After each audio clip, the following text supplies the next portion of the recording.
Saudara, jumpa lagi bersama saya di Talk Time Mauludea di dalam program acara Ketapang TV Jurnal, edisi Kamis 18 Maret 2021. Berbagai informasi menarik seputaran Kabupaten Ketapang dan sekitarnya akan kami suguhkan untuk Anda. Inilah dia Ketapang TV Jurnal selengkapnya. Saudara Ketapang TV Jurnal, saat ini kami sedang bersama rombongan Kapolres Ketapang mengunjungi Yayasan International Animal Rescue yang ada di Desa Sungai Awan, Kabupaten Ketapang. Kegiatan ini guna meninjau penangkaran orang utan di Kabupaten Ketapang.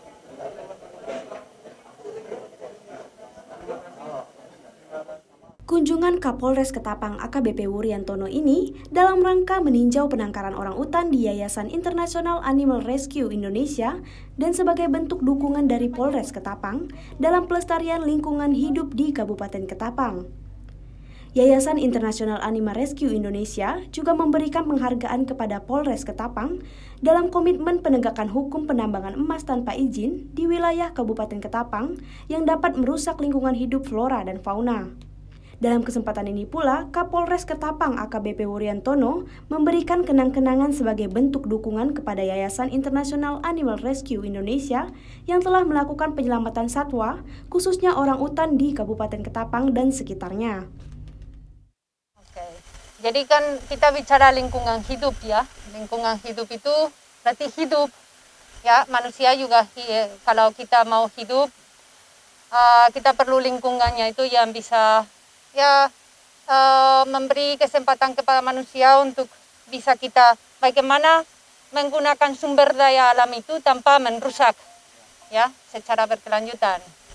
Kami melihat ada beberapa kegiatan yang mungkin masyarakat juga terpaksa mungkin dari masalah ekonomi, di mana kegiatan-kegiatan itu bukan hanya karena ilegal, tapi juga karena merusak lingkungan hidup itu akan punya dampak negatif kepada seluruh masyarakat juga. Kita bicara satwa itu yang tinggal di dalam lingkungan hidup, lingkungan kita juga, ya. Jadi kami melihat lingkungan hidup ada satwa, ada pohon, ada alam, dan ada kita sebagai manusia. Bagaimana kita bisa melestarikan semuanya di dalam keseimbangan. Pada saat kegiatan itu terlalu eksploitatif, berarti keseimbangan itu hilang. Sebenarnya kita harus juga bekerja sama bukan hanya dengan aparat kepolisian, tapi semua unsur masyarakat. Karena ini masalah kita bersama. Kita juga bicara pemadam api, tapi mungkin bagaimana kita mencegah ya. Bagaimana kita bisa memastikan masyarakat itu tidak perlu membakar lahan lagi. Mungkin itu sih yang fungsi kami di sini, bagaimana kita mengantisipasi permasalahan tersebut. Kalau kita sudah harus ke penegakan hukum itu adalah karena kami sendiri mungkin sudah gagal ya. Sudah gagal dalam artian kami tidak bisa mencegah ya. Jadi itu adalah fungsi kami sebagai NGO. Bagaimana kita menghindari permasalahan tersebut. Yang diberikan YR Indonesia yaitu piagam apresiasi terkait dengan keikutsertaan Polres Ketapang dalam menjaga kelestarian lingkungan hidup yang ada di Kabupaten Ketapang, yaitu dalam masalah penegakan hukum terkait pertambangan emas tanpa izin di wilayah Kabupaten Ketapang. Kemudian kami ucapkan terima kasih kepada YR Indonesia yang di Kabupaten Ketapang yang sudah memberikan apresiasi. Kemudian ke depannya kami akan lebih semangat lagi terkait dengan membantu pelestarian lingkungan yang ada di Kabupaten Ketapang, khususnya terkait dengan penegakan hukum pertambangan tanpa izin di Kabupaten Ketapang. Jadi kerjasama yang kita lakukan itu berkaitan dengan pelestarian lingkungan tetap kita akan lakukan. Namun kaitannya dengan penegakan hukum dengan YR sebagai salah satu NGO artinya bisa memberikan masukan kepada kami terkait dengan penegakan hukum, mendukung pelestarian lingkungan yang ada di Kabupaten Ketapang. Yayasan International Animal Rescue Indonesia dan Polres Ketapang siap bekerja sama dengan semua unsur masyarakat lainnya dalam pelestarian lingkungan hidup dan pencegahan kerusakan lingkungan. Paulina Piling, Uti Pratamayuda melaporkan untuk Ketapang TV Jurnal. Kapolres Ketapang tinjau normalisasi parit sebagai sekat dan upaya menjaga ketersediaan air untuk mencegah karhutla di Kecamatan Muara Pawan, Kabupaten Ketapang, Kamis 18 Maret 2021.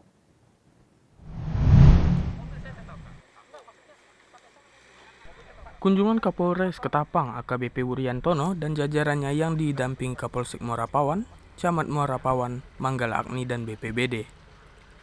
Dalam rangka normalisasi parit sebagai sekat dan upaya menjaga ketersediaan air untuk pencegahan karhutla di Kecamatan Muara Pawan, Desa Sungaiawan, Kabupaten Ketapang. Melihat kejadian karhutla yang pernah terjadi di tahun 2019, bahwa ada 40 spot api terbesar di wilayah Muara Pawan khususnya di jalan menuju Desa Tanjung Pura, dengan adanya itu dibuatlah normalisasi dan sekat parit, kurang lebih sekitaran 6 km. Yang diharapkan dapat memudahkan pemadaman jika terjadi karhutla di tahun 2021 ini.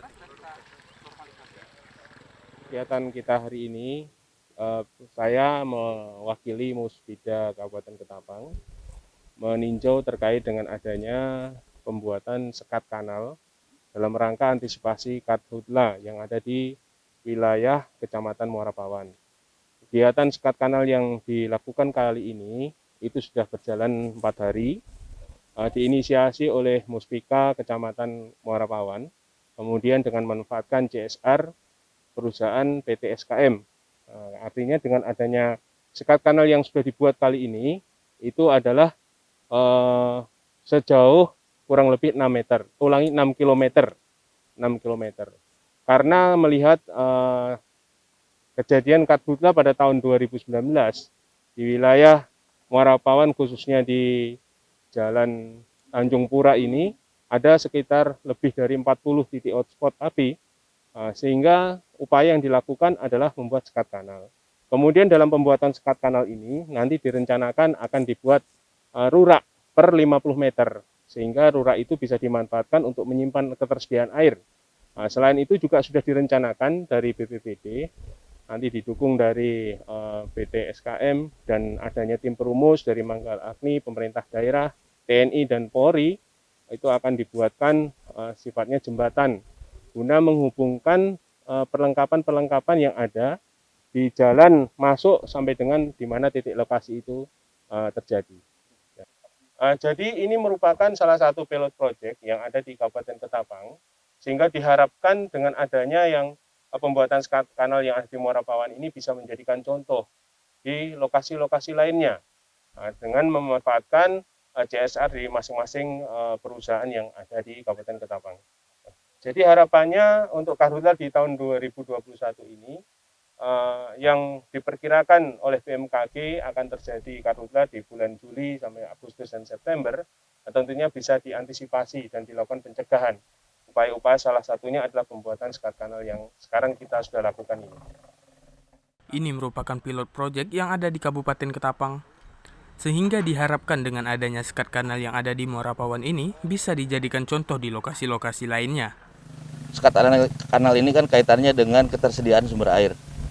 Jadi sudah kita ketahui bersama bahwa kebakaran besar di Ketapang ini kendalanya adalah tidak tersedianya sumber air di lapangan.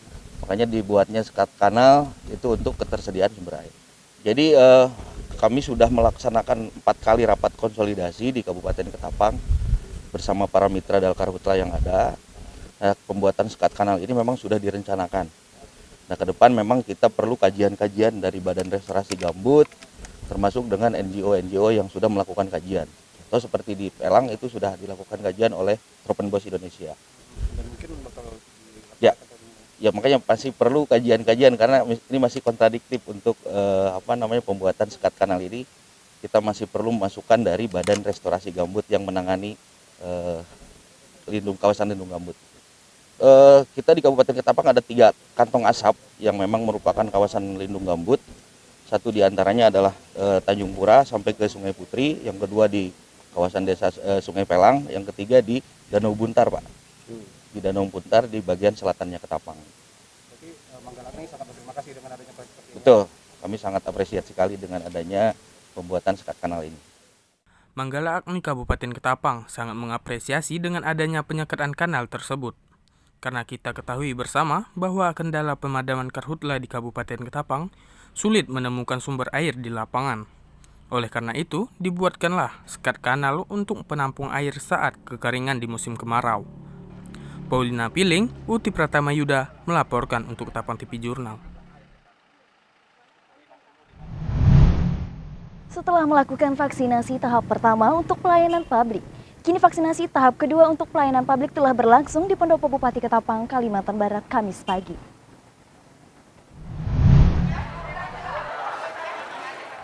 Rekan-rekan para guru hadir dan antri dengan tetap menerapkan standar protokol kesehatan. Baru-baru ini beredar bahwa vaksin yang datang ke Indonesia adalah vaksin kadaluarsa. Berita hoax tersebut tentu meresahkan segelintir masyarakat hingga membuat masyarakat takut. Albertin Tri Kurniasih, selaku Kepala Bidang Pelayanan Kesehatan menjelaskan bahwa mereka dengan ketat menjaga dan memastikan bahwa vaksin yang diterima oleh masyarakat memiliki jangka waktu kadaluarsa yang masih jauh dan sudah aman. Sama seperti dengan vaksinasi pertama, hanya yang pada saat vaksinasi kedua ini tentunya yang sudah pernah mendapatkan vaksinasi pertama. Himbauan Bu mungkin yang ingin Ibu sampaikan untuk masyarakat luar sana, karena kan setelah ini kan vaksinasi akan dilakukan untuk masyarakat umum. Himbauan saya jangan takut untuk vaksinasi ya, karena ternyata sudah banyak yang membuktikan bahwa vaksinasi itu tidak ada efek sampingnya. Kalaupun ada memang tergantung kondisi masing-masing, tapi sampai sejauh ini yang telah kami laksanakan tidak ada efek samping yang berat. Aman saja Bu. Iya. Iya Bu, terkait berita yang hoax nih Bu yang beredar saat ini di Instagram maupun media sosial lainnya tentang adanya vaksin yang masuk ke Indonesia itu kadaluarsa Bu, gimana Bu? Kami kurang tahu tentang masalah itu, tetapi yang jelas yang kami terima vaksinnya tidak ada yang kadaluarsa. Jadi vaksin tahap pertama itu kita terima itu tanggal 3 Mei 2021 kadaluarsanya, dan itu sudah dilaksanakan vaksin tahap pertama untuk tenaga kesehatan. Lalu untuk yang saat ini vaksinnya kadaluarsanya tanggal 26 Juli 2021, jadi masih lama banget gitu lah, masih setahun lebih kan. Jadi saya rasa pemerintah juga tidak akan sembarangan mengedarkan atau mendistribusikan vaksin yang kadaluarsa. Karena kan kita regulasinya sudah jelas ya. Obat atau vaksin yang akan digunakan tentunya harus yang masih memenuhi batas kadaluarsa tersebut. Dinas Kesehatan sendiri sudah memastikan bahwa vaksin yang masuk itu benar-benar yang masih layak ya Bu ya? Iya, karena gini, kalau teman-teman mengikuti proses pengiriman vaksin dari awal, itu kita pengecekannya kan 2 kali nih. Dari pengirim, dari provinsi sendiri, dan dari kabupaten itu sama-sama mengecek waktu kadaluarsanya. Jadi saya rasa untuk keteledoran kadaluarsa yang berbeda itu saya rasa sangat kecil. Iya. Masyarakat dihimbau agar tak takut vaksin dan mengajak agar bersama-sama mensukseskan program pemerintah dalam upaya pencegahan COVID-19. Kepala Sekolah SDN 06 Delta Pawan juga sudah memberikan statement bahwa sampai saat ini pun vaksin tidak memberikan efek yang aneh-aneh, seperti berita hoax yang banyak beredar di media sosial lainnya. Ini surat yang diberikan ini adalah surat sudah divaksin yang kedua, Bu. Nah, jadi yang pertama kemarin juga dapat seperti ini. Nah, setelah 14 hari setelah divaksin yang pertama ini kan ini yang kedua. Nah, dapat ini juga. Ya, jadi surat vaksin yang kedua. Iya. Nah, gitu. Bapak kan setelah melakukan vaksin yang pertama itu selama 14 hari melakukan vaksin yang kedua lagi. Apakah dalam jeda yang 14 hari itu mengalami gejala-gejala atau efek-efek lainnya, Pak? Iya. Tidak ada sama sekali, Bu. Jadi selama 14 hari setelah saya divaksin itu tidak ada merasakan apapun yang tidak ada yang saya rasakan gitu, Bu. Jadi malah rasa-rasanya saya setelah divaksin ini makan agak kuat, tidur agak enak. Nah, gitu.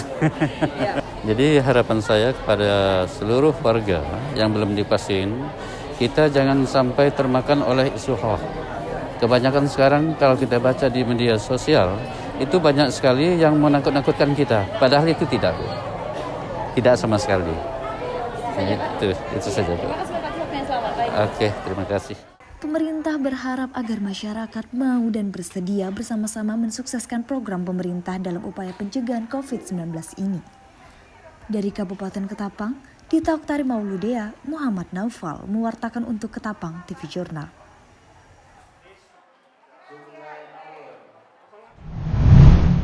Rapat paripurna anggota Dewan Perwakilan Rakyat Daerah Provinsi Kalimantan Barat molor hingga lebih 1 jam. Hal ini disebabkan karena sejumlah anggota DPRD Kalimantan Barat lambat hadir dalam ruangan rapat paripurna. Anggota Dewan Perwakilan Rakyat Daerah Provinsi Kalimantan Barat menggelar rapat paripurna di kantor DPRD Provinsi Kalimantan Barat pada Selasa pagi 17 Maret 2021. Rapat paripurna yang beragendakan membahas 3 raperda, salah satunya penyampaian laporan panitia khusus anggota DPRD Kalimantan Barat, membahas tentang pencegahan dan pemberantasan penyalahgunaan narkotika. Peredaran dan perkusor narkotika ini molor hingga 1 jam lebih. Rapat paripurna ini sendiri awalnya terjadwal dimulai pada pukul 9 pagi, namun baru dimulai pada pukul 10:30. Molornya rapat paripurna ini sendiri disebabkan karena sejumlah anggota DPRD Kalimantan Barat lambat hadir dalam ruangan rapat yang sudah ditentukan. Rapat baru bisa dimulai ketika sejumlah anggota DPRD, Ketua DPRD, dan Sekda Kalimantan Barat memasuki ruangan. Anggota DPRD Kalimantan Barat sekaligus Ketua Pansus Raperda Pencegahan Fasilitasi dan Pemberantasan Penyalahgunaan Peredaran Gelap Narkotika, Martianus Sudarno, mengatakan jika raperda ini sangat penting dilaksanakan mengingat dari tahun ke tahun tren pengedar pengguna terus meningkat. Oleh karena itu, pemerintah daerah menyadari akan bahayanya ini dan perlu ada aksi yang dilakukan dalam pemberantasan peredaran narkotika. Jadi perda ini merupakan amanat dari Peraturan Menteri Dalam Negeri tentang fasilitasi pencegahan dan pemberantasan penyalahgunaan dan peredaran gelap narkotika dan prekursor narkotika. Nah, mengapa perda ini penting? Karena kita melihat situasi dan laporan dari Badan Nasional Narkotika Provinsi Kalimantan Barat bahwa ternyata di Kalimantan Barat ini trennya dari tahun ke tahun, baik itu pengedar, pengguna, pengguna yang aktif, pecandu, kemudian orang yang coba-coba, setiap tahun itu trennya selalu meningkat. Nah, karena itu pemerintah Provinsi Kalimantan Barat menyadari situasi seperti ini perlu ada suatu langkah-langkah aksi dalam rangka memberantas sekaligus menanggulangi sekaligus mencegah peredaran dan penyalahgunaan narkotika ini, ya. Sebagaimana kita tahu bahwa efek negatif dari penyalahgunaan narkotika ini ya sudah sangat nyata, khususnya bagi generasi muda kita. Kita tidak mau bahwa generasi muda kita di Kalimantan Barat ini rusak karena penyalahgunaan narkotika dan obat-obatan terlarang ini. Nah, kemudian panitia khusus yang membahas rancangan peraturan daerah ini sudah melakukan banyak hal, terutama rapat-rapat baik internal maupun rapat-rapat gabungan. Kita sudah rapat bersama dengan Kesbang Pol Provinsi, kemudian Polisi Pamong Praja Provinsi, kemudian Badan Narkotika Nasional Provinsi, bahkan kita mengundang juga dari Direktur Narkotika Polda Kalbar. Nah, dari hasil pembahasan itu kita sudah bersepakat untuk menyepakati dari rancangan perda yang diajukan oleh Gubernur Kalimantan Barat. Nah, setelah dibahas oleh Pansus, maka raperda yang sudah dibahas itu kemudian selanjutnya disampaikan oleh Gubernur kepada Menteri Dalam Negeri untuk mendapat fasilitasi. Setelah difasilitasi, nah, hasilnya baru dikembalikan kepada Gubernur, kemudian disahkan dalam sidang paripurna DPRD. Ya. Sekurang lebih kami membahas ini sangat detail terkait dengan banyak hal yang diatur di sana,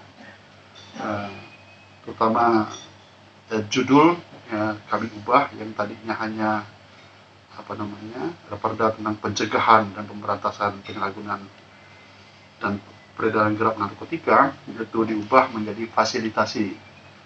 Kemudian ada beberapa hal yang kami ubah sesuai dengan kesepakatan yang dikaitkan dengan kewenangan pemerintah provinsi. Karena pemerintah kabupaten dan kota juga diberi kewenangan atau diamanahkan juga untuk menyusun perda yang sama. Dan kami berharap bahwa perda yang dimiliki provinsi ini bisa juga diikuti oleh kabupaten dan kota. Karena kita tahu bahwa kondisi geografis Kalimantan Barat ini itu sangat memungkinkan untuk terjadinya kegiatan gelap narkotika transnasional. Nah, hal ini kita dapat buktikan dengan beberapa kali petugas kita yang berada di perbatasan menangkap masuknya narkotika dari negara-negara lain, khususnya dari Malaysia. Dan ini perlu tindakan tegas. Jadi kita ini bukan hanya sebagai pemakai, sebagai konsumen, tetapi juga sudah menjadi darah lintas perlintasan perdagangan narkotika gelap internasional. Ini dari itu maka perda ini dipandang perlu supaya selain menjaga masyarakat kita supaya tidak menyalahgunakan narkotika, tetapi sekaligus memberikan kesadaran bahwa masyarakat bahwa akan bahayanya narkotika dan obat-obat terlarang ini. Martianus Sudarno menambahkan jika raperda yang diusulkan oleh Gubernur Kalimantan Barat dan disetujui oleh DPRD Kalimantan Barat ini sifatnya hanya sanksi administrasi bagi pelaku narkotika, bukan sanksi hukum. Dari kota Pontianak, Dita Oktari Mauludea, M. Amarudin mewartakan untuk Ketapang TV Jurnal.